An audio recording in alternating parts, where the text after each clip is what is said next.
ते घरातला एक मोठ्या चपलाचा जोड पडला होता. ती म्हटली आता ही चुकाट्याचं तू अंधारातून तुला जावं लागेल, अंधार पडत चालला आहे, हे चपला घाल आणि तू पटापट जा आणि त्याची भाकर नेऊन दे. आणि म्हणजे मी छोटाच होतो आणि मला भीती वाटायला लागली त्या ओढ्यात. तेवढ्यात मी पाय उचलला तर कुणीतरी माझ्या अंगावर वाळू टाकायचं असं मला भासवायचं आणि प्रत्यक्षात माझ्या अंगावर ती वाळू पडायची आणि असं उतरणार मी तिथं. थोडंसं उतरलो आणि माझा पाय सरकला. नमस्कार मित्रांनो, मी मयूर शिंदे तुमचं स्वागत करतो आपल्या आजच्या नवीन पॉडकास्टमध्ये. आजचे आपले गेस्ट आहेत गोरक्ष खंडू आढळळे. यांच्या देखील आयुष्यात एक भयानक प्रसंग घडला होता. तर काय होता तो प्रसंग हे पूर्ण जाणून घेण्यासाठी हा व्हिडिओ शेवटपर्यंत बघा. व्हिडिओ आवडल्यास व्हिडिओला लाईक करा, शेअर करा. तुमची एक कमेंट आमच्यासाठी खूप मौल्यवान आहे. तर तुमच्या देखील आयुष्यात असा काही प्रसंग घडला असेल तर या व्हिडिओच्या कमेंटद्वारे आम्हाला नक्की कळवा. आणि अशाच नवनवीन व्हिडिओसाठी चॅनलला सबस्क्राईब करायला विसरू नका. तुमच्या देखील आयुष्यात असा काही प्रसंग घडला असेल आणि तो तुम्हाला आमच्यासोबत शेअर करायचा असेल तर खाली दिलेल्या क्रमांकावर आम्हाला कॉल किंवा मेसेज करा.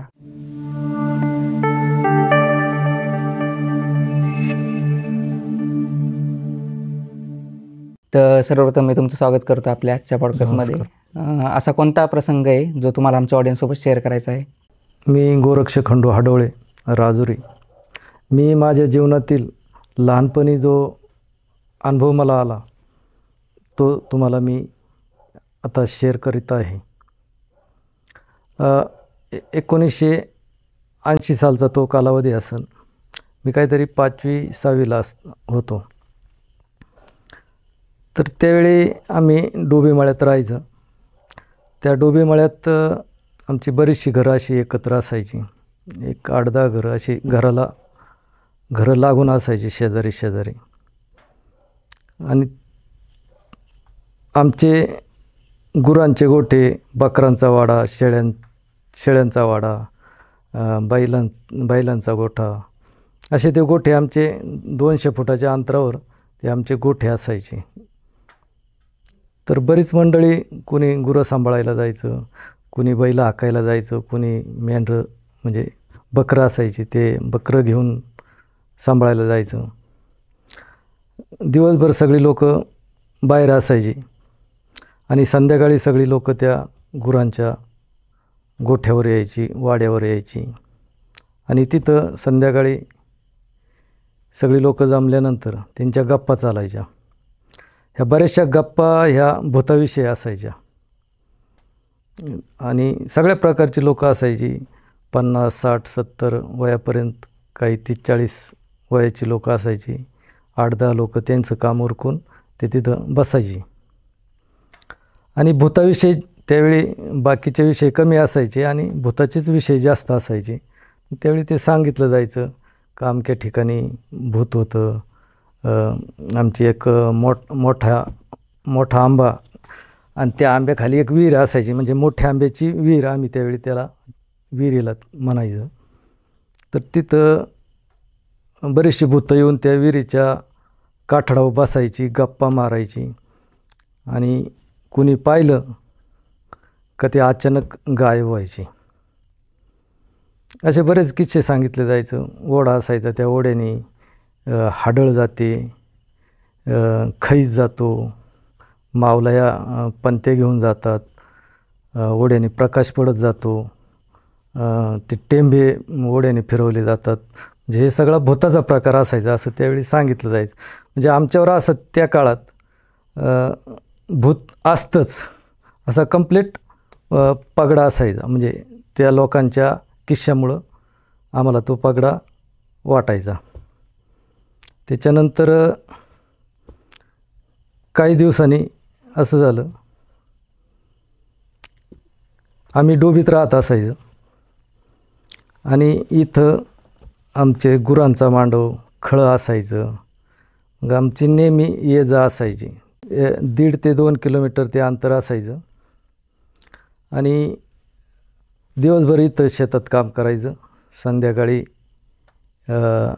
घरी जायचं. तिथून भाकरी घ्यायच्या आणि जेवायला पुन्हा इथं यायचं. तर एकदा अशीच माझ्यावर वेळ आली. शुक्रवारचा दिवस होता कधी कधी आमचे वडील आम्हाला भाकरी घेऊन यायचे. आम्ही दोघं बंधू इथं मळ्यात थांबायचे आणि वडील आम्हाला भाकरी घेऊन यायचे. पण शुक्रवारचा दिवस असल्यामुळं आमचे वडील त्या दिवशी बाजारला गेले. बाजारला गेल्यानंतर ते लवकर येत नसायचे. मग त्यावेळी आई बोलली का तुझे वडील आज लवकर येणार नाही, तुमच्यातला एक जण इथं थांबा आणि एक जण भाकरी घेऊन यायला. भाकरी म्हणजे त्यावेळी भाकरीच बोलायचं आम्ही, कारण त्यावेळी भाकरीच म्हणजे डब्याची वगैरे पद्धत नसायची त्या काळात. तर ते भाकरीचाच डबा कसा असायचा, एक मोठं फडकं असायचं. त्या फडक्यात जेवढी माणसं जेवायचे तेवढ्या 2-3 पितळ्या असायच्या, त्याच्यात भाकरी असायच्या आणि कालवणाला किंवा भाजीला डबा नसायचा, एक तांब्या असायचा आणि त्या तांब्यात ती भाजी दिली जायची आणि फडक्याने बांधून ते घेऊन यायचं. असं आमचा नेहमीचे भाकरी आणायचा आमची पद्धत असायची. तर ती वेळ एक दिवस आई बोलली का तू भाकरी घेऊन ये, हा इथं आमचा जो मोठा बंधू आहे सुदाम, तो इथं थांबल आणि तू त्याला भाकरी घेऊन ये. तर मी संध्याकाळी 6 वाजता घरी गेलो डोबीत. हे त्यावेळी डोबीत राहत होतो आम्ही आणि आमची गुरं इथं असायची. संध्याकाळ झाली तर तिथं गेल्यानंतर भाकरी करायला थोडासा वेळ लागला. संध्याकाळचे 7 वाजले. 7 वाजल्यानंतर आईनं मला ते भाकरीचं गठोडं, त्या 2 पितळ्या, त्याच्यात भाकरी आणि कालवण, कांदा, मिरचीचा खारडा, लोणचं असं ते बांधून दिलं. आणि मी 5वीलाच होतो. मी ते घेतलं डोक्यावर. तिनं मला सांगितलं का ते डोक्यावर घे आणि तू पटापटा अंधार पडायच्या आत निघून जा. पण त्यावेळी 7 वाजले होते, अंधार पडायला लागला होता. ती मला एवढं बोलली. आणि त्यावेळी चपलांची पद्धत नसायची, म्हणजे आम्हाला चपला शाळेत असताना कधी मिळाल्याच नाही. चपला अशा ठराविक लोकांना असायच्या, म्हणजे घरात 2-3 जोडं असायचे, ठराविक लोक घालायचे, बाकीचे बिगर चपलाचीच असायचे. ते घरातला एक मोठ्या चपलाचा जोड पडला होता. ती म्हटली आता ही चुकाट्याचं तू अंधारातून तुला जावं लागेल, अंधार पडत चालला आहे, ह्या चपला घाल आणि तू पटापट जा आणि त्याची भाकर नेऊन दे. मी घरातून निघालो. त्यावेळी दिवं लागायची पद्धत म्हणायची, म्हणजे अंधार पडायला आला का दिवं लागलं हो असं. तर तिथंच दिवं लागलं होतं आणि बाहेर अंधार पडलेला होता. तिथून निघालो, मी घराच्या बाहेर निघालो. पाहतो तर पूर्ण अंधार. लाईटीतून बाहेर गेल्यानंतर पूर्ण अंधार वाटला. खूप घाबरलो. म्हणलं आता आपल्याला 1 ते 1.5 किलोमीटर एवढ्या लांब जायचे, आता कसं जायचं. पण आईला बोललो होतो का मी जाईल भाकरी घेऊन. आता तिला कसं म्हणायचं का मी जात नाही आणि गेल्याशिवाय काही पर्याय पण नाही. तर तसंच निघालो बाहेर. बाहेर निघाल्यावर गुरांच्या गोठ्यापर्यंत आलो त्या अंधारात. त्याच्यानंतर म्हणजे त्यावेळी लाईट कुठंच नसायची, म्हणजे मळ्याच्या ठिकाणी लाईट कुठंच नसायची. आणि त्या अंधारात नंतर चांदण्यांच्या उजेडाने थोडा थोडा प्रकाश पडायला लागला, थोडं दिसायला लागलं. मग असं आमचा गुरांचा गोठा 100-200 फुटावर होता आणि तिथंच पुढं त्या ओढ्यात उतरायचं गुरांच्या गोठ्यापासून. तर तिथं उतरायला लागलो मी. त्या मोठाल्या चपला माझ्या पायात होत्या, पाय बारीक, चप्पल मोठी. आणि त्या ओढ्यात उतरायला लागल्यानंतर त्या काळी ओढे असे मोठाले ओढे असायचे आणि ओढ्याला भरपूर वाळू असायची आणि त्या वाळूतून तो रस्ता असायचा. तर मी त्या वाळूतून चालायला लागलो. चालायला लागल्यानंतर आणि म्हणजे मी छोटाच होतो आणि मला भीती वाटायला लागली त्या ओढ्यात. तेवढ्यात मी पाय उचलला तर कुणीतरी माझ्या अंगावर वाळू टाकायचं असं मला भास व्हायचा. आणि प्रत्यक्षात माझ्या अंगावर ती वाळू पडायची. एक पाय टाक, दुसरा टाक, जोरात टाकला का जरा जास्त वाळू माझ्या अंगावर यायची. त्याच्यानंतर मग मी सावकाश टाकायचा, घाबरलेला असायचा मी. तर पटापट चालायला लागल्यानंतर वाळू जास्त यायची माझ्या अंगावर. मग मी सावकाश एक पाय असा टाकीत तो ओढा क्रॉस केला. वाळूतून बाहेर निघाल्यावर मला वाळू अंगावर आली नाही, पण मी घाबरलेलो होतो. याला म्हटलं बरं झालं आता आपण जरा ओढ्याच्या बाहेर आलो. त्याच्यानंतर आणि घाबरलेलो तो होतोच, पण पर्याय नाही, आता जायला तर पाहिजे भाकरी घेऊन. त्याच्यानंतर थोडंसं पुढं आलो. पुढं आल्यानंतर मला एक असा मोठा माणूस दिसला. एका बांधाच्या म्हणजे मी ज्या रस्त्याने जाईल आणि त्या रस्त्याच्या कडेलाच तो माणूस होता. आणि म्हणजे फक्त चांदण्यांची लाईट होती आणि त्याच्यात तो अंधुक मला दिसत होता. अरे बापरे म्हणलं, हा तो कोणतरी माणूस. मला ते जुने किस्से सांगायचे ना ते आठवायला लागलं. ह्या विहिरीवर लोक म्हणजे भूतं गप्पा मारायची आणि ते गप्पा कोणीतरी पाहिलं का ते ऑटोमॅटिक गायब व्हायची. म्हणजे असे त्यावेळचे ते किस्से ऐकलेले असायचे मी. तो माणूस मला दिसला. आता म्हटलं काय करायचं, पुढं जायचं का मागं जायचं? ओढ्यातून गेलो तर परत आपल्या अंगावर वाळू किंवा भूतं कोणतरी आपल्यावर टाकील असं मला त्यावेळी वाटलं. तर नाही म्हटलं आपण पुढंच जायचं. पण म्हटलं एक आयडिया आली डोक्यात, तो बाबा जिथं उभा आहे ना तिकडं जायचंच नाही, आपण तो रस्ता चुकून पुढं जायचं आणि पुढून वळून आपण आपल्या त्या चिकूच्या बागेकडं आमच्या मळ्याकडं जायचं असं मी ठरवलं. मी त्या बाबाकडं पाहत होतो, तो बाबा पण माझ्याकडं पाहतो असं मला वाटत होतं आणि भला मोठा होता. मी बराच वेळ त्याच्याकडं पाहिलं, त्याची काय हालचाल होत नव्हती. मग मी त्याच्याकडं बघत तसाच पुढं गेलो आणि तो नंतर माझ्या पाठीमागं त्याची हालचाल नाही काय नाही, तो फक्त माझ्याकडं बघत होता असं मला वाटत होतं. मी असं एक 200 फुटाचं अंतर ठेवून त्याला क्रॉस करून पुढं गेलो. तर पुढं गेल्यानंतर ती आंब्याची विहीर, ती पण अशी एक 300 फुटाच्या दरम्यान लांब होती. ती मी क्रॉस करून गेलो होतो. म्हणजे हा बाबा दिसल्यामुळं त्या विहिरीकडून मी गेलोच नाही, पण नेहमीचा रस्ता तिथून असायचा आमचा. मी साईडनं गेलो तर त्या विहिरीवर मोठं आंब्याचं झाड होतं. तिथे आंब्याचं झाड इतकं मोठं होतं का जवळजवळ अर्ध्या एकरात त्या आंब्याचा पसारा होता. आणि मी त्याच्याकडं पाहिलं तर मला त्या आंब्यावर 2 ठिकाणी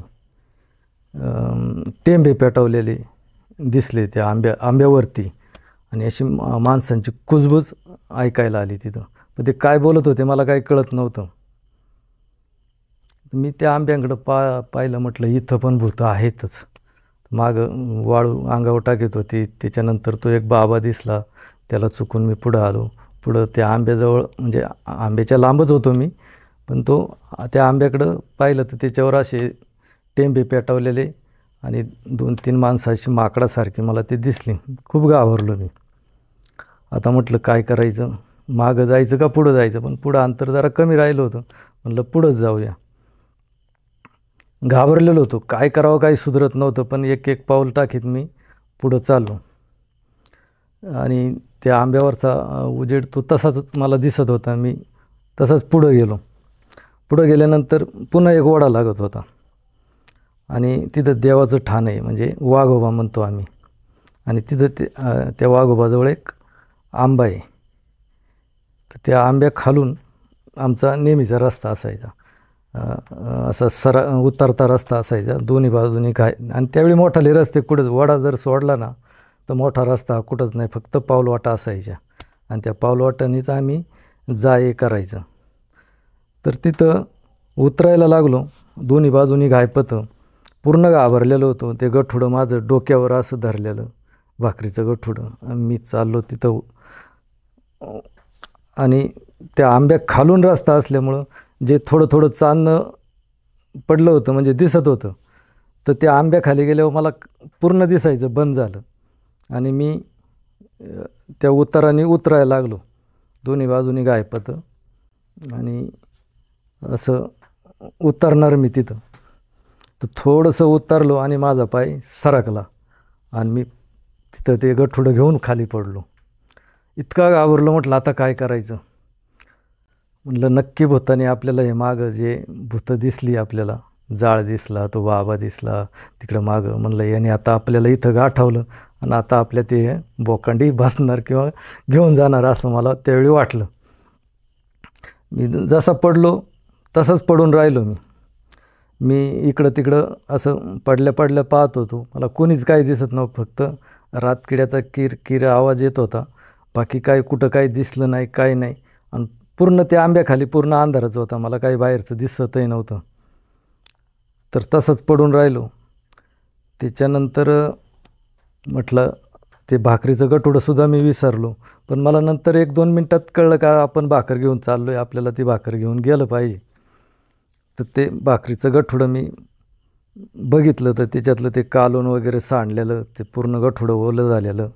मी ते असं माझं जवळ घेतलं आणि उठणार तर तितक्यात एक कुत्रा माझ्याजवळ आला. कुत्रा माझ्याजवळ आल्यानंतर तो मला अंगावर उडी मारायला लागला, म्हणजे पायाने असं पाय मारायला लागला. अगदी जवळ तोंड आणलं, चाटायला बघायचा. मी हाताने ढकलायचा. बोलण्याची परिस्थिती तर नव्हतीच, परंतु मी त्याला हाताने ढकलायचा. तसाच बसून राहिलो. उठायची आधी ठरवलं होतं उठायचं, पण ते कुत्रा आल्यामुळं मी तसंच बसून राहिलो. काही सुचत नव्हतं. भाकरीचं गठुडं असं ते जवळ ठेवलेलं, उचलून जवळ ठेवलेलं, ते पूर्ण भिजलेलं होतं. आणि 1-2 मिनटं तसंच बसून राहिलो. कुत्रं मी ढकलून कुत्रंही शांत झालं. कुत्रं माझ्या शेजारी बसलं. 1-2 मिनटं मी 2-3 मिनटं बसलो तिथं. मला आठवण आली, म्हटलं आता इथून तर उठून जायला पाहिजे आपल्याला. कुत्रंही बसलं आहे, पण हे भूत आहे का कुत्रंचे हे मला काही कळत नव्हतं. आणि मी नंतर मनाचा चांगला विचार करून तसंच उठून उभा राहिलो आणि चालायला लागलो. ते कुत्रंही उठलं माझ्याबरोबर आणि ते पण माझ्याबरोबर चालायला लागलं. ते कुत्रं, मी पुढं चाललो का इकडून तिकडून कधी माझ्या जवळ यायचं, लांब जायचं. पण मला त्यावेळी असं वाटायचं का हे भूतच आहे आणि ते कुत्र्याचं रूप घेऊन इथं आलेलं आहे. तसाच वजं मी थोडं अंतर काटत ह्या मळ्याजवळ आलो, चिकूच्या बागेजवळ. तिथं ते आमच्या दादाची भाकरी दिली. आणि भाकरी दिल्यानंतर मी झोपलो, परंतु मला 1-2 तास झोप आली नाही. माझ्या डोक्यासारखं तेच, आज आपल्याला भूतानी पकडलं, भूत दिसलं, लोक सांगतात ते खरं आहे, असं त्यावेळी ते वाटलं. दादाने विचारलं, भाकरी ओलं कसं काय झालं? म्हटलं मी पडलो, त्यालाही काही बोललो नाही मी. आणि मग सकाळी गुरांचं कामकाज सगळं उरकून मी पुन्हा घराकडं निघालो. तर मग मी जसं आलो तसा परत सकाळी जायचं ठरवलं. म्हणलं आपल्याला जे दिसलं रात्री तिथं आपण जाऊ. तर तिथं त्या जाता पहिला वाघोबाचा आंब्याच्या खाली तिथं मी थांबलो. आणि मी कसा पडलो ते पाहिलं. तर एका खड्यावरून, त्या मोठाल्या चपला असल्यामुळं माझा पाय घसरून मी तिथं पडलो. आणि ते कुत्रं होतं, ते आमचंच कुत्रं होतं. ते नेहमीच्या सवयीनुसार, म्हणजे आम्ही संध्याकाळी कोणी भाकरी घेऊन आलं का त्याच्यामध्ये त्याची पण, कुत्र्याची पण भाकरी असायची आमच्या भाकरीबरोबर. आणि त्याची सवय असायची, येणारं माणूस असलं ना तिकडून, तर ते माणूस तो कानुसा घ्यायचं ते कुत्रं. आणि त्याला अंदाज आला का ते कुत्रं त्याला आडवं यायचं पुढं अर्ध्या रस्त्यापर्यंत. आणि मी ज्या वेळेला पडलो ना, पडल्यानंतर त्या कुत्र्याला आवाज आला, कोणीतरी आपलं मालक आलेला आहे आणि आपली भाकरी आलेली आहे. मग ते पळत माझ्यापर्यंत आलं तिथं. पण मला त्यावेळी असं वाटलं का हे भूताचं रूपच घेऊन कुत्रं आलं आहे किंवा भूतानी पाठवलं आहे असं काहीतरी. तर ते कुत्रं नेहमीच्या सवयीनुसार ते कुत्रं त्यावेळी माझ्याजवळ आलं. तर म्हणजे भूताचा आणि त्याचा काही कुत्र्याचा संबंध नाही. त्याच्यानंतर मग तो आंब्याकडं गेलो मी. आंब्या खालूनच रस्ता होता, पण मी रात्री चुकून आलो होतो. तर तिथं आंब्याच्या जवळ गेल्यानंतर मी त्या आंब्याकडं पाहिलं, आता कुठं जाळ वगैरे दिसतोय का? मला कुठं जाळ दिसलं नाही, परंतु बऱ्याचशा मोळाच्या माश्या आणि मोळाची ती पोळी अशी जागजागी पडलेली होती. आंबा मोठा होता, जवळजवळ अर्धा एकरात. तर जागजागी ते माश्या जळून पडलेल्या होत्या. पोळ्या खाली पडलेल्या होत्या जळकट होऊन त्याची. आणि त्या काळात अशी काही शिकारी लोकं असायची, त्यांना दिवसा कोणी मोळ किंवा मोळ काढून नाही दिली का ते रात्रीची मोळं काढायची. म्हणजे त्या शिकाऱ्यांनी त्यावेळी ते मोळं काढीत होती तिथं, आणि तोच प्रकाश त्या आंब्यावर होता. म्हणजे मला वाटलं होतं का हे भूतच आहे, तर तो भूताचा काही प्रकार नव्हता. तर ते रात्री शिकारीवाल्यांनी ते मोळं काढली, आणि ती शिकाऱ्यांना त्यावेळी म्हणजे आता आहे सवय तशी रात्रीची मोळं काढणं, रात्रीची सशाला जाणं, म्हणजे खेकडं पकडायला जाणं. त्यावेळी पण ती सवय लोकांची होती कुठं मोळं काढायची. आणि अंधारात काढल्यानंतर त्या माश्या वगैरे चावत नाहीत, आणि त्यात माश्या जाळून टाकायच्या. तर तिथंही काही कुठं भूताचा लवलेश नाही. त्याच्यानंतर थोडंसं पुढं गेलं, तुम्हाला तो बाबा दिसला होता एक. तर तिथं पाहिलं, तिथं एक असं झाड होतं, म्हणजे हिवराचं झाड, म्हणजे एक आपल्या बाबळीचाच प्रकार आहे तो. तर ते झाड असं होतं का ते रात्रीचं त्या अंधुक प्रकाशात नेमकी एखाद्या बाबासारखं दिसायचं, म्हणजे मोठ्या माणसासारखं दिसायचं. तर ते झाड होतं तसंच होतं, तो काय बाबा नव्हता. त्याच्यानंतर मग पुढं गेल्यानंतर मी त्याच चपला घालून त्या ओढ्यातून चाललेलो होतो. तर जे खडं मारीत होते, म्हणजे मला भास झाला होता त्या खड्यांचा. तर ती परिस्थिती अशी होती का माझ्या चपला मोठाले असल्यामुळं त्याच्यात वाळू त्या चपलामध्ये रुतायची, आणि चप्पल उचलल्यानंतर ती वाळू माझ्या अंगावर यायची. म्हणजे जोरात चप्पल उचलली का जोरात खडे वरती यायची, हळूच उचलले तर हळूच वाळूवर यायची. तर ते पण काही भूताचं नव्हतं, ती एक प्रत्यक्षात ती कृतीच होती. म्हणजे ती वाळू चपलाने उचलून आपल्याच अंगावर पडायची, खांद्यावर पडायची, अंगावर पडायची. म्हणजे तिथंही काही भूत नव्हतं. म्हणजे भूत हा प्रकार कुठंच नव्हता. परंतु माझ्या वेळी म्हणजे माझ्या बरोबरची जे मुलं असायची, आणि जे जुन्या काळातल्या लोकांनी जे किस्से सांगायचे, ते किस्से हे भूतावर सांगितल्यामुळं त्याचा पगडा, भूताचा पगडा त्यावेळी माझ्यावर पडला होता. पण माझ्या प्रत्यक्षात अनुभवात अशी कुठली गोष्ट म्हणजे भूत मला, म्हणजे आत्तापर्यंतच्या कालावधीपर्यंत भूत हा प्रकार मला कुठंच दिसला नाही. आणि जिथं भूत वाटतं तिथं मी प्रत्यक्षात जातो, पाहतो, पण भूताचा अनुभव मला कधीच काही आलेला नाही. म्हणजे तो सगळा प्रकार म्हणजे तुम्हाला मनाला झालेला तुमचा भास होता. हो. धन्यवाद सर, तुम्ही इथे आला वेळात वेळ काढून. नमस्कार.